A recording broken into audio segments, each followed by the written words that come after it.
Hello, my name is Major Mike Webb, and I am the lead advocate in what has become the Fauci virus litigations, at least since just after the celebration of Independence Day, when we filed the very first case against the vaccines, for which a CDC panel late on Election Day evening had granted their approval for administering to children between the ages of 5 and 11. This was significant, but very consistent choice by both Director Dr. Rochelle Walensky and the CDC, because they had been named as defendants in our litigation, and at the time of the decision were fully aware of an action in that litigation, or at least related to that litigation, that is now on petition for extraordinary writ at the United States Supreme Court that will ultimately determine the as yet elusive origins of a novel coronavirus, for which the COVID-19 countermeasures had been released for what was defined in March 2020 as an emergency use authorization, a term with which you should be familiar, strictly limited to address a significant threat to national security that had been identified as members serving in the active duty military and American citizens residing abroad. That was, at the time, has not changed, and this was the same restriction in place in November 2020, when the CDC also had convened a panel of advisors to develop a priority list for distribution of the vaccines that will become available in mid-December, when they ignored this restriction entirely, which may be an unauthorized commitment under the federal acquisitions regulations, and had prioritized first not even the most vulnerable population to a fatality risk, which by then most Americans were fully aware were the elderly residing not abroad, as defined in emergency use, but in nursing homes right here in America, a population that continues to represent the highest fatality risk even after the rollout of the COVID-19 vaccines. Over 70% of voters in Northern Virginia went to the polls for an election in which the most important issue was the COVID-19 response. Alexandria, Fairfax, Arlington, and delivered their votes to the Democratic Party candidates.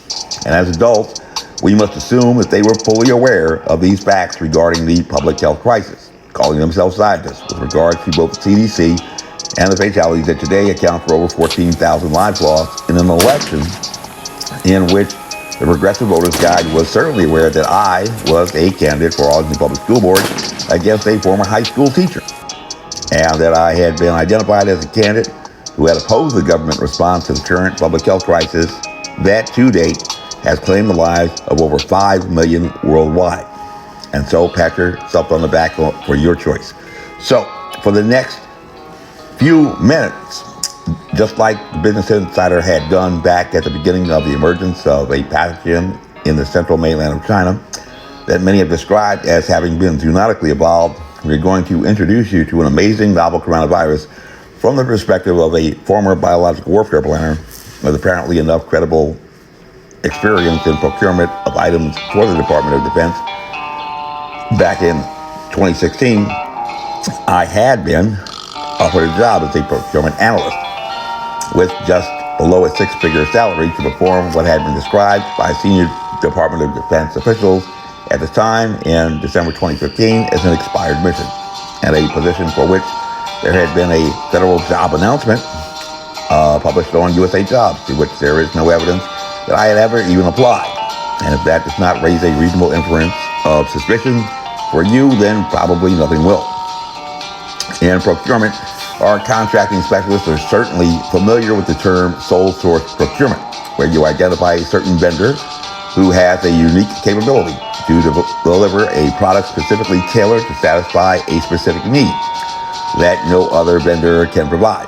And this vendor has convinced the contracting officials that they can best provide the deliverables that are listed in the specifications for the product.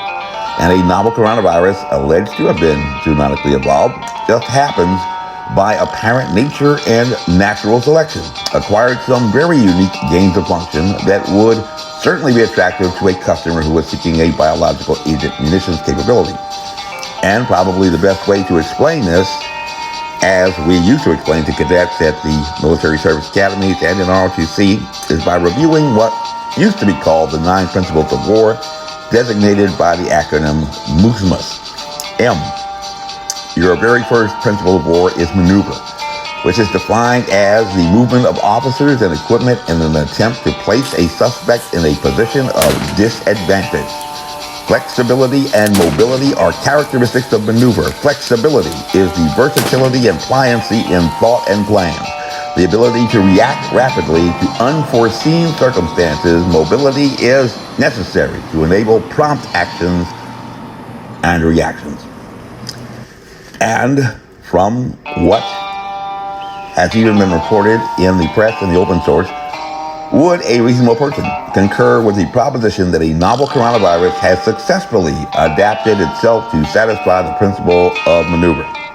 Well, if you were to examine its rapid migration within just 1 month to proceed from a pneumonia of unknown etiology, an emerging pathogen in Wuhan, to a public health emergency of international concern, or PHEIC, and to a pandemic in just 3 months, that today is credited with over 5 million fatalities, 1 million short of Adolf Hitler and the Jews, one must agree that a novel coronavirus has mastered the principle of maneuver successfully, even outwitting the world's best scientists, who still are at least officially unaware of the exact secondary attack rate and infectious dose, a topic of our litigation currently at the United States Supreme Court.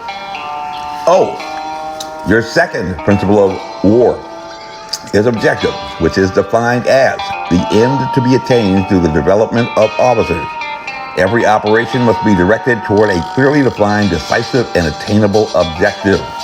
And if you have been keeping up with your reading in a public health crisis, then you are certainly aware that a novel coronavirus has a clear objective just in its pathology, uniquely equipped and adapted with a spike protein that has the ability to engage at the furin cleavage site with the ACE2 enzyme to acquire a human respiratory tract cell. No other cells, just those cells, penetrate deep and begin to hijack the cell to begin replication. While the latest descendant variant of concern, popularly described as the Delta variant, apparently has the ability to hyper-replicate, giving it the unique ability to produce a viral load that is estimated to be almost 2,000 times higher than its predecessor, a gain of function that a novel coronavirus has successfully accomplished in just a year. Hence, a novel coronavirus can be said by a military expert to have successfully mastered the principal objective, with at least a letter grade of A. But I would give it an A+, because inside the January piece by the Business Insider, on a novel coronavirus, they also made reference, now deleted, regarding HIV inserts, which give a novel coronavirus a capacity basically to attack like a special ops soldier trying to engage enemy inside a room. HIV inserts are going to suppress your defense, just like a flashbang grenade is going to make those people inside that room unable to react to you because they are all stunned, enabling you to have an advantage on attack and achieve your objective. Oh, your third principle of war is offensive action, which is defined as the means by which the incident commander holds the initiative, maintains freedom of action, and imposes his will on the suspect, as we have already mentioned with regard to the HIV insert. But has a novel coronavirus mastered the principle of offensive action? Do you wear a facial covering in public? Are you vaccinated? Have you altered your state of normal to avoid it? Do you engage in social distance? Then check affirmative, because a novel coronavirus has done this, and apparently without even a sentient capacity for thought, outperforming even our best scientists and even physicians engaged in the business of treating disease every day. S. Your fourth principle of war is simplicity, which is defined as direct, simple plans and clear, concise orders, essential to reduce the chances for misunderstanding and confusion. I don't think that any novel coronavirus in America or in the world is confused, even if you are, because pandemics are historically associated with what? Fear, confusion, and despair. It is a single strand of RNA that has only to enter the upper respiratory tract, attach itself to the mucous membranes of the cells lining the nose or mouth, and commence an aggressive attack to hijack the cell and use that living host as a base of operations to replicate itself and produce what? And produce reinforcements to continue the attack and develop into a serious disease condition in the lower respiratory tract or the lungs, which will place you in the hospital or kill you, particularly if you are in a high-risk cohort, such as the elderly and those with comorbidity factors that have been known from the very beginning of the public health crisis, a pretty comprehensive list of which had been provided by the WHO in February 2020. So check the block for successful mastery of a novel coronavirus in the principle of simplicity. E, your fifth principle of war is the economy of force. And in the military, an incident commander or operator must accept some risks in non-vital areas to enable him to achieve superiority at a decisive place and time. Determine what resources are available and when and where they are needed.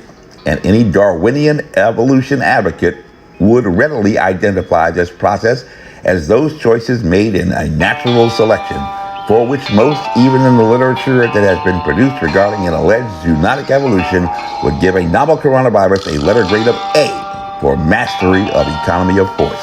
Maneuver, objective, offensive action, simplicity, and economy of force, or the moose in the 9 principles of war.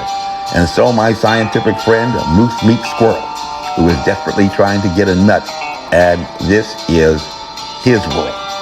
And in the next installment, we shall proceed with this military analysis of an allegedly zoonotically evolved pathogen that has, with absolutely no sentient thought capacity at all, closed your businesses, schools, churches, and libraries, and has claimed the lives of over 14,000 Virginians and made you more intimidated by it than it is of you. This briefing is unclassified. As you were, my name is Major Mike Webb, and by God, I ran for all England Public School Board. Let's keep, and ran to try to catch a COVID-19 novel coronavirus. Let's keep Mike Webb away from our schools. Honest, carry on.